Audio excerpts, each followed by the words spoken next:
Keçirik oğlaqlara. Keçirik oğlaqlara. Oğlaqın həyatına girməmişdən əvvəl birinci gərək dəqiqəsinə düzgün olasan, saatı var düzgün olasan. Birinci qurtaraydı. Demək olar ki, biz birinci qrupdan danışırıq. Oğlaq disiplin sevir. Nümunədir. Oğlaq qayğı verməyi də sevir, qayğı almağı da sevir. Onun həyatına girəndə birinci növbədə o sənə elə qayğılar verəcək ki, sən bəlkə də şoka düşə bilərsən ki, bu insan mənə bir gündür, 2 gündür tanıyır, belə qayğını mənə niyə versin? Amma o elədi.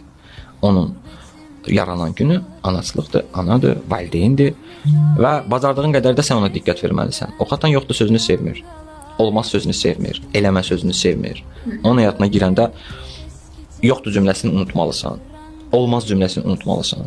Eləmirəm cümləsini unutmalısan. Olmazlar konkret olmamalıdır. O xatan oğlaq xoşlayır, belə deyim, həyatında olan insanın onun ruhuna xitab eləməyin.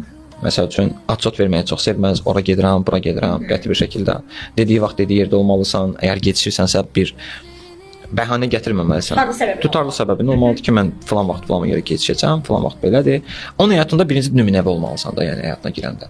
Səliqəli olmalısan, təmizkar olmalısan, ruhuna xitab eləməlisən, qayğı verməyi doğrudan da bacarmalısan onu. Yəni oğlaq sevir qayğı verməyi, oğlaq sevir qayğı almağı. Oğlaq gözəl də ailə başçısı olur. Yəni vəfadır bu insanla, vəfa. Yəni belə. Addım oğlaqlar var ki, dediyimiz xasiyyətləri mən analiz edirəm, elə bilər. Mənim boynumda da oğlaq sepi var da, yəni. Bəli, mənim mamamdır. Mən çünki hardasa özümü birdən yaşa aparmaram. Yəni birdən bir spirtli içki qəbul edirəm. Qədərini bilmərəm və dərhal bilirəm ki, oğlaq mənim yanımdadır. Evə getsəm aləm dəyəcək bir-birinə. İzləyir hər yerdə. Bəli, ona görə mən bu dəqiqə hər bir doğru hərəkətimi anama borcluyam. Hər bir səhv hərəkətimi də anama görə düzəltməyə çalışan bir insanam. Ona görə bu dünyada mənim üçün nümunə anamdır. Hasretinden